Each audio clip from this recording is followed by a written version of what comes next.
Chiudiamo adesso invece con l'ultima, faccio appello alla vostra resistenza, ma sarà breve, però non poteva essere taciuto appunto il capitolo che riguarda il rapporto Visentini-Venezia, fatto di grande passione, di grandi battaglie, e abbiamo allora a ricordarlo il professor Benzoni e il professor Ortalli. Il professor Benzoni sostituisce il professor Bazoli, che è bloccato da un impegno inderogabile a Roma che coinvolge anche la presentazione proprio del libro delle memorie paterne, presentato dal capo dello Stato emerito Giorgio Napolitano, e quindi ha mandato questa lettera al professor Ortalli, che mi ha incaricato di leggervela.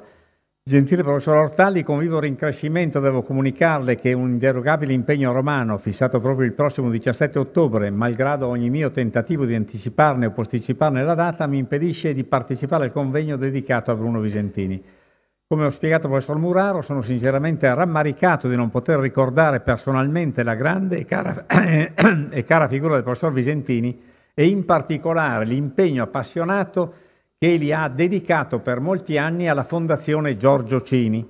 Affinché non manchi una memoria e una testimonianza della presenza del professor Visentini a San Giorgio, mi permetto di suggerire per l'intervento a me assegnato che al mio posto intervenga il professor Gino Benzoni, il quale, oltre che socio dell'Istituto Veneto, è direttore dell'Istituto per la Storia di Venezia della Fondazione Giorgio Cini e in tale veste ha collaborato strettamente con Visentini al tempo della sua presidenza. Scusandomi di una diserzione imposta da una circostanza imprevista, porgo il più cordiale saluto.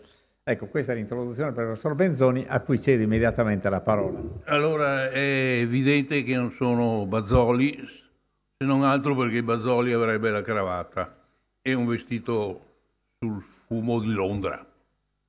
E detto questo, direi che se il finale di questa mezza giornata, grosso modo, è Visentini a Venezia, Visentini e Venezia, tutto sommato Venezia, nella visione di Visentini, tutto sommato è meglio in grado di tracciarla Ortalli.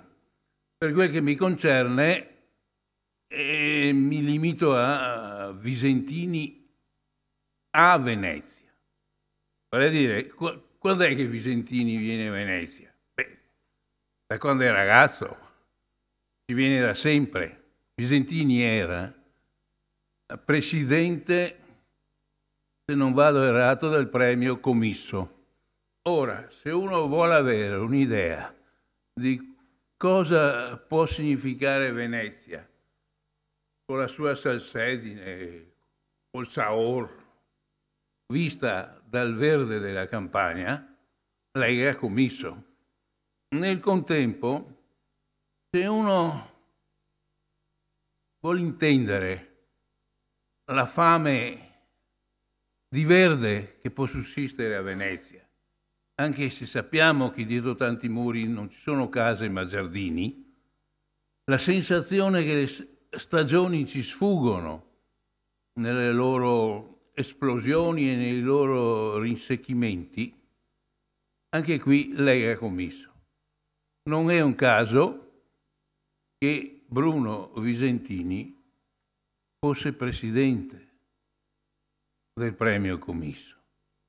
Qui c'è di mezzo la trevisanità di Visentini, ma nel contempo anche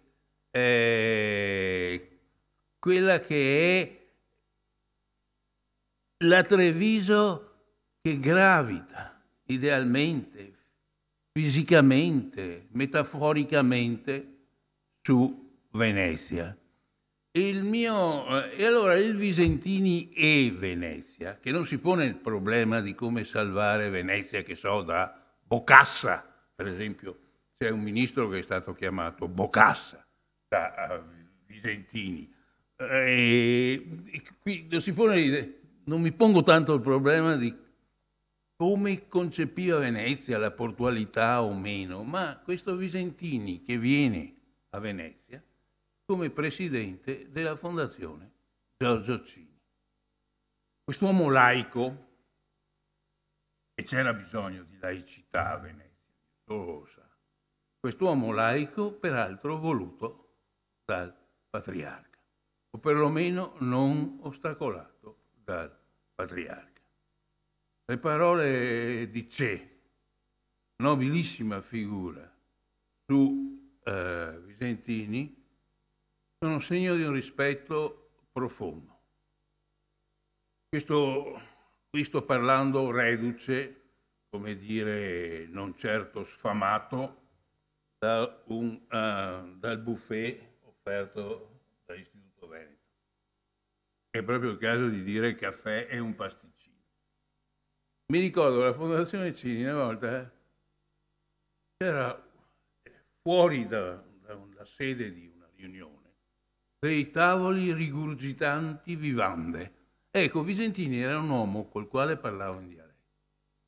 Se ci fosse stato, io sono passato, ma c'era una banconiera che mi ha detto venga perché mi aveva visto a Castel di Godego o per il premio. Vengo, ho mangiato una cosa eccezionale, me lo ricordo ancora, sta pausa, caffè. Se fosse stato, e poi, ma ho chiesto a chi la dovevo. C'era il patriarca allora a scuola, ho detto comunione e alimentazione. Ecco, se ci fosse stato Visentini avrebbe riso, avrebbe condiviso, come dire, questo mio tipo di reazione. Tra l'altro con Visentini parlavo in dialetto. Quando le persone, pur nella loro diversità di statura, di abbigliamento, di funzioni, di non funzioni, di occupazioni o di disoccupazioni, annusano nell'altro colui che può parlare in dialetto e colui col quale si può parlare in dialetto, scatta come una sorta di feeling che nel caso di Visentini era condito di un umorismo ora sottile, ora fortemente greve. Ma perché Visentini? La Fondazione Cini è fatta così, è fortemente verticistica. C'è il presidente e poi c'è il segretario generale, che equivale a un amministratore delegato però che non influisce più che tanto nella nomina del presidente. Semmai può essere revocato dal presidente. Ma una volta fatto questo, quello che chi lavora per qualche verso alla Fondazione Cini percepisce è che è l'amministratore delegato quello che conta. Chi vuol fare la storia della Fondazione Cini la fa con Vittore Branca. Magari i presidenti ce ne sono stati, Nino Barbantini, Angelo Spanio, possono essere anche di me. Ma nel caso di Visentini c'era da un lato era un uomo che si è preso un appartamentino dove stava Cini? A San Pio. Mi ricordo che quando è venuto e l'ha preso, mi telefona un comune amico, Sandro Bettanio, che forse a qualcuno di voi, tra l'altro ai Visentini figli noto e stranoto, con cui Sandro mi telefona, Sandro Bettanio, perché anche questo era indicativo, per chiedermi se era mio cugino un cardiologo. Aveva il mio cognome ed era un mio cugino. E allora se potevo chiedere a mio cugino di dare come dicono i medici, la reperibilità per quando c'era Visentini.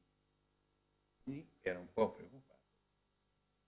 Voleva dire, vengo a Venezia, ci sto, se da quel che ho capito il problema del ristorante per la cena l'aveva risolto col cantinone, voleva togliersi l'angoscia che ci fosse un qualche incidente notturno di avere il medico vicino, cosa che ottenni. Altra cosa per cui Visentini volle parlarmi appena arrivato in Fondazione non è che volesse chiedermi, perché lo sapeva per conto suo, quello che Lenin avrebbe detto che fare, lo sapeva e l'aveva bene in mente. Semmai aveva, per avere in mente questo, naturalmente, aveva in mente anche quel che pensavano di fare gli altri, cioè lo concertava, era chiaro. E Visentini aveva scritto un saggetto sull'erudito su Giovanni Bonifacio. Giovanni Bonifacio, giustamente ignoto ieri e ignoto oggi, salvo che a me perché ci ho scritto sopra, ma Giovanni Bonifacio aveva scritto una storia di Trivigi alla fine del Cinquecento e poi ristampata nel Settecento. Non so se nella biblioteca ci siano le due edizioni, quella del Cinquecento e quella del Settecento. Comunque, era un estratto, mi ha chiesto. No, se finisse, era di polmiga tagliare e mi ha fatto il genio con una bella lametta, io rovino un numero. E allora feci fare una confezione molto accurata da quello che dall'addetto all'ufficio postale della fondazione, un estratto di cui fu molto soddisfatto, ma in cui salta fuori che il Visentini a Venezia, per via della fondazione Cini, si portava dietro Treviso. Ma in questa storia di Bonifacio, che non sono certo di quelle letture costitutive per la cultura dell'Occidente, ma in questa storia di Bonifacio c'era una bella immagine, per cui Treviso era come il giardino di Venezia. In questa Venezia, che se uno vede la pianta di Jacopo de Barbari del 1500, vede quanto verde c'era la Giudecca, il bisogno di verde è spasmodico, si percepisce anche nelle pagine di Commisso. Ebbene, credo che a Visentini interessasse il suo spessore di erudizione locale, interessasse il Bonifacio per via di questo accostamento. Venezia era un accostamento, la villa verde di una città come quella. E devo finire o mi dai 2 minuti? 2 minuti. Adesso un altro risvolto. Si suole dire la mia generazione, nata in determinati anni e morta chi prima, chi dopo, chi postuma e via discorrendo. Ecco, mettiamo come stelle morte che mandano luce. Sono morte. Io sono sul postumo, per dire. Non vedo che mandi luce, vicino. Però per la mia generazione, devo dire, proprio ora che si è ripreposta la figura di Visentini, anche se non per mio proposito, è stata una figura di riferimento. Sono poche in Italia le figure. Siamo un'Italia, l'Italia di Gobetti, l'Italia con una sua moralità. Treviso sapevo, quando avevo 5-6 anni, sapevo che esisteva, perché dietro il Col Visentin si vedevano, quando c'erano i bombardamenti, le luci, e a Belluno, e uscivo, trovavo i partigiani. Per cui a un certo punto gli anni passano, uno legge qualcosa, l'ha citato Urettini, che legge Piccoli maestri di Michello, cosa fa? Aveva detto Menegheo, cosa fa Menegheo? Come lo scarabeo, signori e signore. E Menegheo, che è finita la guerra, uomo partigiano del Partito d'Azione, e opera a Vicenza, si dà a fare per il Partito d'Azione e attende sempre con un certo timore l'arrivo di Visentini, che era il responsabile, diremo, di zona del Partito d'Azione. che includeva, quindi arrivava fino a Vicenza, Padova.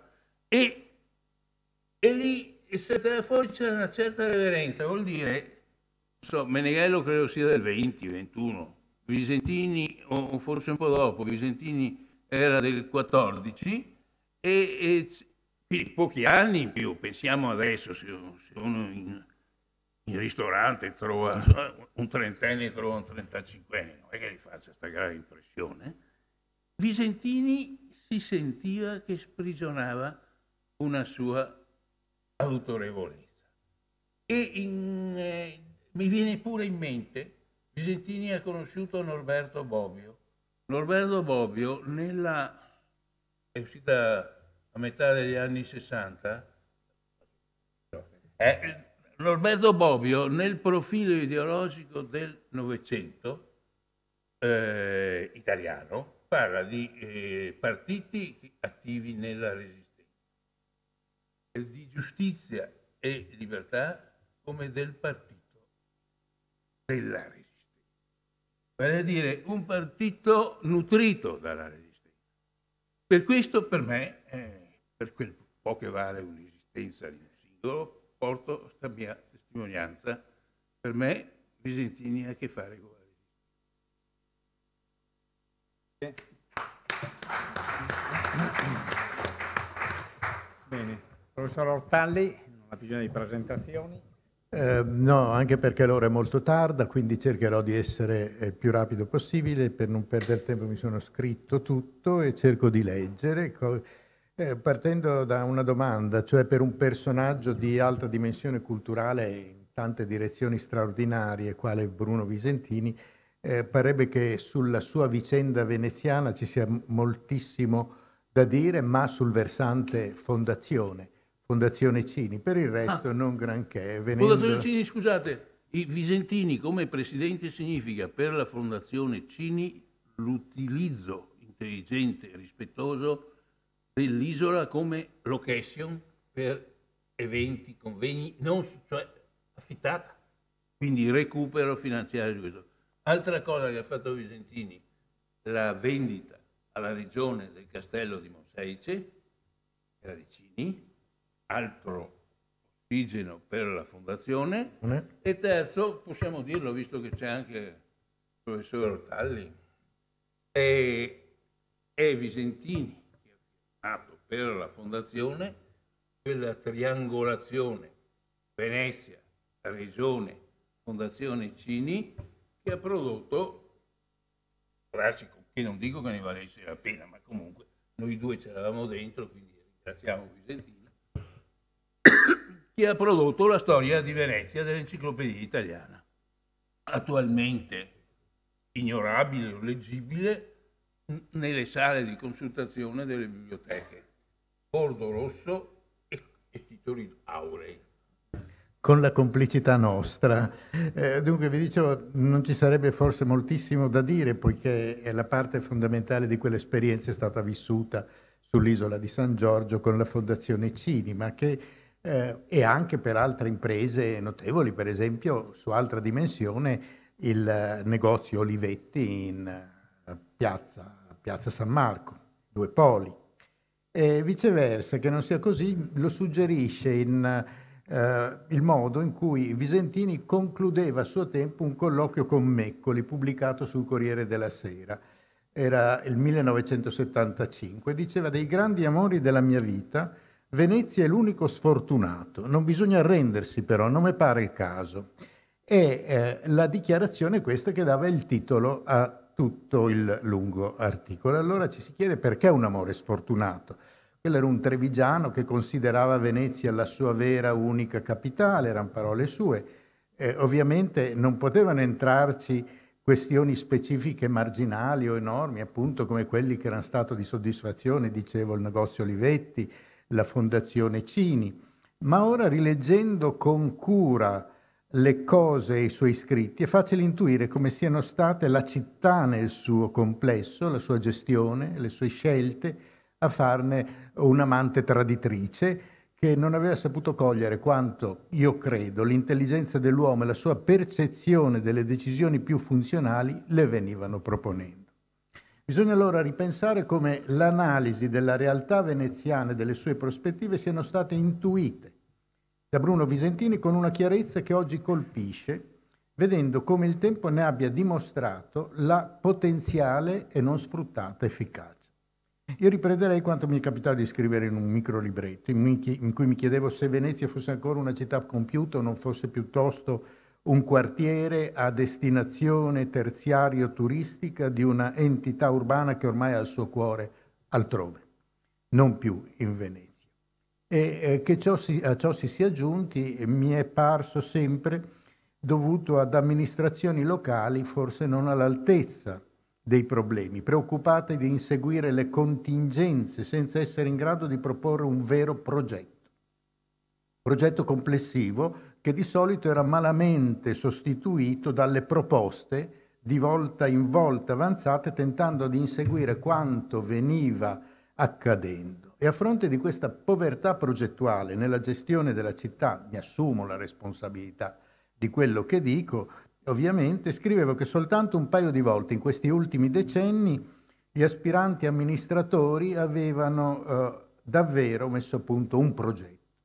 Era stato così a mio vedere con le proposte di Visentini nel 1988, con l'impegno legato alle analisi dell'Istituto Gramsci, in particolare con Idea di Venezia, il convegno del 1988, i cui atti furono poi pubblicati come quaderno del Gramsci. Visentini però non ottenne il consenso elettorale sufficiente per un cambiamento e quindi non possiamo dire nulla. Poi nel 1993 Massimo Cacciari, che aveva avuto una parte centrale in quel lavoro nell'Idea di Venezia, i voti li ebbe, ma le cose non andarono affatto nella linea che era prevista.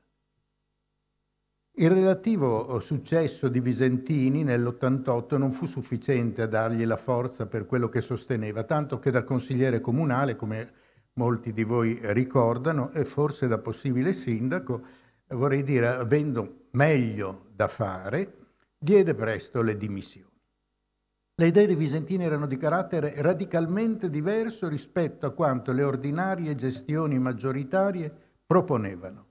E rileggere oggi i suoi scritti è un atto d'accusa rispetto a molte scelte di un passato che si è rivelato indiscutibilmente alla prova del tempo come fallimentare o quasi. Erano proposte difficilissime certamente rispetto alle opinioni correnti e ai luoghi comuni che giravano. C'era per lui l'idea di una realtà autonoma di Venezia che non poteva essere annullata in una artificiale invenzione come quella del decreto del 1926 che in risposta ad esigenze allora contingenti aggregava a Venezia una serie di località di terraferma, Chirignago, Zerarino e nomi altri che probabilmente alcuni di voi non hanno mai sentito nominare, inventando sulla carta una città che non era mai esistita in quanto tale. E non sprecava davvero le parole nel contrapporsi a quelle che erano le idee largamente diffuse ai più alti livelli decisionali. E un'alluvione di retorica era il titolo significativo con cui in un articolo del luglio 69 sull'Espresso denunciava le pressioni per una risoluta apertura del canale dei Petroli e, virgolette, sempre la rapida installazione della terza zona industriale. La sua visione era chiara. La terza zona industriale era talmente improponibile che nonostante le enormi pressioni che ci furono non andò mai in porto. E quanto al canale dei Petroli, quello fu fatto e oggi la cultura idraulica ci spiega quanto già allora saggiamente indicava, vale a dire, l'essere una delle massime cause degli squilibri lagunari. Non meno duro Visentini era con le parole retoriche, questo è un altro titolo di un suo intervento. Parole retoriche che senza alcuna valutazione critica proclamavano la funzione veneta della grande Venezia. Scriveva nel solco luminoso di un passato che poi poteva farsi risalire persino ai progetti della Venezia austriaca, con Venezia come il fulcro di un retroterra veneto, passando anche attraverso quello che lui chiamava la orrenda zona industriale di Marghera. Dietro queste considerazioni c'era la percezione di una realtà veneziana legata ma profondamente autonoma rispetto a quella del suo retroterra veneto. Era una specificità delicatissima da sostenere a fronte di convincimenti tanto diffusi ma anche meditati, va detto, da divenire il luogo comune corrente. Ma le sue parole erano accompagnate da progetti concreti, nel collegamento per esempio all'operazione che Raffaele Mattioli, altro personaggio straordinario, aveva messo in essere nel 70-71, quando, grazie ai contatti che aveva preso con una serie di banche negli Stati Uniti, presentò la possibilità di un prestito a lungo termine con garanzia del governo italiano per un ammontare di circa 250 miliardi di lire di allora per il risanamento di Venezia. Un'offerta che è caduta nel vuoto per incapacità di decidere e di volere. Più in generale, su queste premesse era senz'altro conseguente la sua idea molto difficile, anche oggi, della creazione di una alta autorità che governasse Venezia in autonomia dai poteri locali e dipendente direttamente dal governo centrale. Un'ipotesi che si scontrò naturalmente con un non superabile intreccio di interessi locali, di opposizioni politiche a tutto raggio, e quando si pose la questione della separazione tra Venezia e Mestre ne fu coerentemente a favore, in polemica anche con buona parte del suo stesso partito. È impossibile, ovviamente, dire oggi quanto le previsioni che allora lo spingevano, per esempio, a sostenere il sì al referendum che allora si faceva, siamo nel 79, poi a quello del 93, sulla divisione di Venezia dalla terraferma quale città compiuta, avrebbe potuto correggere il processo di graduale decadenza di Venezia, quale appunto città compiuta. Certo è che la realtà veneziana è andata nel complesso degradando in modo indiscutibile. È impossibile dire se le proposte di Visentini avrebbero garantito un migliore futuro per la città o se non sarebbero stato nulla più che parole, che tuttavia vedesse lucidamente i problemi e le possibili conseguenze lo fa pensare il modo in cui, con una preveggenza quasi straordinaria, giudicò quelle decisioni che aprirono la via al Mose, destinato a proteggere Venezia dalle maree eccezionali.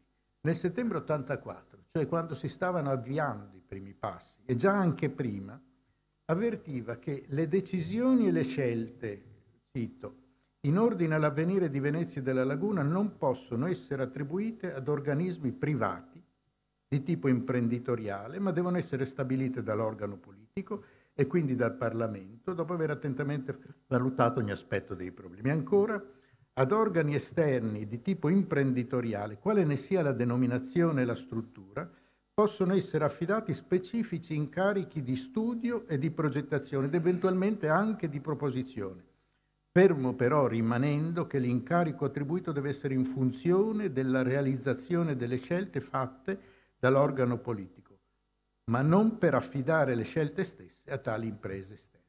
E ancora, occorre tenere distinte la fase di progettazione con le scelte che essa comporta e le fasi di esecuzione dei lavori e della realizzazione degli interventi.